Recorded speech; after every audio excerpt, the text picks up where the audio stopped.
नमस्कार साथियों, के लाइव न्यूज़ में आप लोगों का स्वागत है। आज मैं आप लोगों के सामने आया हूं एक मुद्दा लेके। मुद्दा क्या है? मुद्दा है हमारा और आपका पैसा, गरीब का पैसा, गरीब की पूंजी, जो दिन रात मेहनत करते हैं, चाहे वो नौकरी वाले हों, चाहे वो किसान हों, चाहे वो छोटे बिजनेसमैन हो, चाहे वो छोटे व्यापारी हों। आरबीआई ने आज एक फैसला सुनाया है। फैसला ये है, आप भी सुनेंगे तो चौंक जाएंगे और शायद गोदी मीडिया ने आपको ये सुनाया भी नहीं होगा। ये फरमान जो आरबीआई ने, जो नया कानून, जो नया नियम लागू किया है, नया नियम ये है कि जितने भी बड़े पूंजीपति हैं, बड़े पूंजीपति लाइक अडानी, अंबानी, माल्यास टाइप, जो माल्या अभी बाहर भागा हुआ है, उसके पास भी बहुत पैसा है, तो उसकी तो बात मैं नहीं करूँगा। मगर आरबीआई ने एक नियम लागू जो किया है वो ये किया है, जितने भी बड़े पूंजीपति हैं वो अब अपनी बैंक खोल सकते हैं।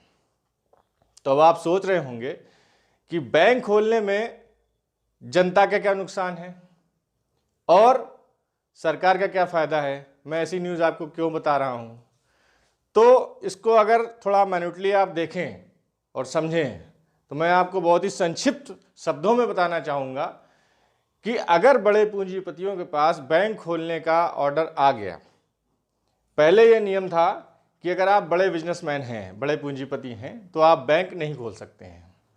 उसका ड्रॉबैक भी है। ड्रॉबैक मैं आपको बताने जा रहा हूँ, ड्रॉबैक क्या है।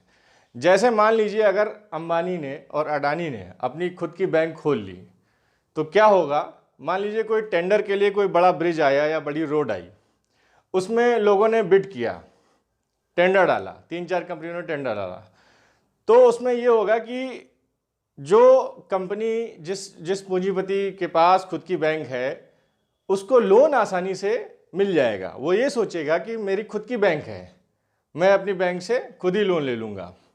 अब आप ये सोचेंगे उसकी बैंक में खुद उसका पैसा होगा, तो साथियों बैंक में पूंजीपतियों का पैसा नहीं होता है। बैंक में पैसा होता है छोटे व्यापारियों का, गरीब किसानों का और हमारे ऐसे, आपके ऐसे छोटे लोगों का, जो बचा के रखते हैं कि भाई बैंक में हम बचा के रखेंगे, हमें ब्याज मिलेगा, घर पे रखेंगे तो चोरी हो सकता है, डकैती हो सकती है, चंद पैसे हम बचा के रखें, बैंक हमको ब्याज देती है, उस पैसे को बैंक बिजनेस में लगाती है, लोगों को लोन देती है। तो कुल मिला के आप ये समझ लें सीधे शब्दों में, जो पूंजीपति पहले से ही पैसे वाले थे, पहले से ही उनके पास पैसा था, सब कुछ था, आज वो बैंक खोल के, कल को वो जब अपनी बैंक खोलेंगे तो फिर हम और आप जैसे लोग उन बैंकों में जाएंगे, खाता खुलवाएंगे। खाता खुलवाने के बाद उनके बैंक में पैसा जाएगा, वो पूंजीपति उसी पैसे को अपने लिए यूज़ करेंगे। इसमें कहाँ से आम जनता का फ़ायदा हुआ, कहाँ से गरीब किसानों का फ़ायदा हुआ, कहाँ से छोटे व्यापारियों का फ़ायदा हुआ, ये सोचने का विषय है। आरबीआई ने इंदिरा गांधी के टाइम पे आरबीआई को कई नियमों से बांध लिया गया था। सरकार ने ये किया था, 69 की बात है, जितनी भी प्राइवेट्स बैंक थी उनको सेंट्रलाइज करके गवर्नमेंट सरकारी बैंक में तब्दील कर दिया गया था और प्राइवेट बैंकें बंद कर दी गई थी। उसके बाद 1990 में प्राइवेट बैंकों को फिर लाइसेंस मिलने लगा। आज की डेट में आरबीआई ने ये कर दिया है कि कोई भी पूंजीपति, जो बड़ा पूंजीपति होगा, वो अपनी बैंक खोल सकता है। तो ये कहाँ तक सही है और कहाँ तक गलत है, ये एक सोचने का और विचारने का विषय है। इसको सोचिए ज़रूर और विचारिए ज़रूर। दूसरा मुद्दा ये है, जो आजकल आप लोग सोशल मीडिया पे देख रहे होंगे, सब हर जगह देख रहे होंगे, किसानों का आंदोलन। किसान आंदोलित क्यों है? किसान दिल्ली जा रहा है, संसद की तरफ कूच कर रहा है, दिल्ली पुलिस, दिल्ली सरकार किसानों को रोकती है, आंसू गैस के गोले छोड़ती है, पानी का प्रेशर डालती है। आप उन किसानों पे पानी का प्रेशर डाल रहे हैं जो किसान कुल्ला भी करते हैं तो अपने खेत के ट्यूबवेल की धार जो चलती है उससे कुल्ला करते हैं। आप उन किसानों को भगाने की कोशिश कर रहे हैं जो किसान शेर को भी कुत्ता समझ के अपने खेत से खदेड़ देते हैं डंडा मार के।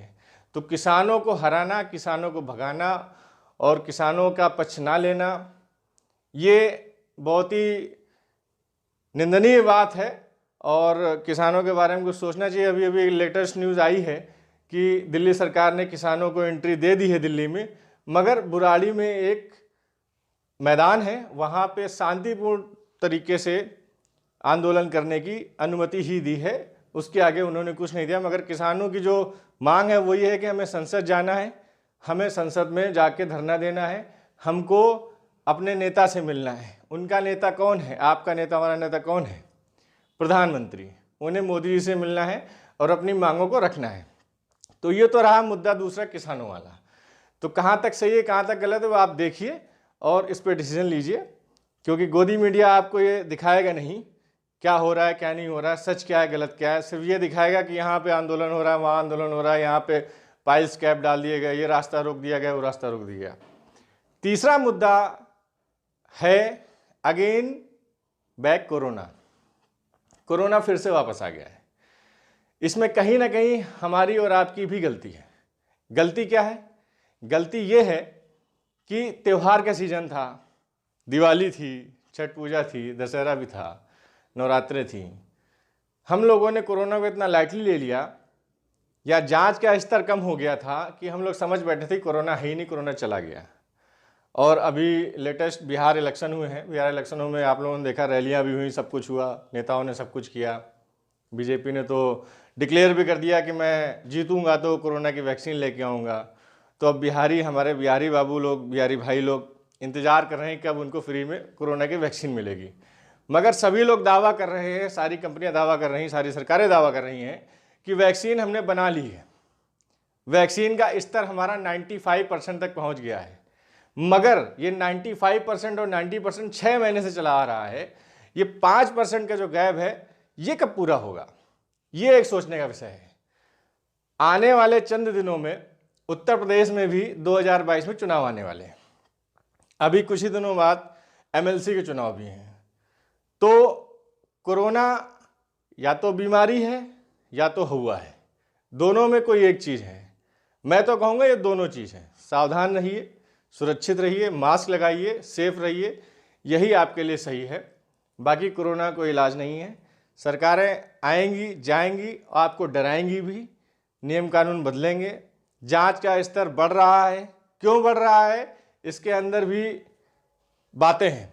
कुछ लोग कहते हैं चुनाव आने वाले हैं, सरकारें रैलियां करेंगी, धरना प्रदर्शन करेंगी, हम उनको इकट्ठा नहीं होने देंगे, इसलिए कोरोना को बढ़ावा दिया जा रहा है। तो ये भी एक सोचने का और चिंतन करने का विषय है। सोचिए समझिए, कोरोना ना गया था ना गया है, और मुझे नहीं लगता है कि ये 2-3 महीने तक, और जब तक वैक्सीन नहीं आ जाएगी तब तक जाएगा, क्योंकि लोगों की जेबें खाली हो गई हैं, सब कुछ खाली हो गया है। मगर कोरोना ने जाने का नाम नहीं लिया है। इसलिए यही कहूँगा कम शब्दों में, सुरक्षित रहिए, मास्क लगाइए, सोशल डिस्टेंसिंग का पालन करिए। बहुत बहुत धन्यवाद।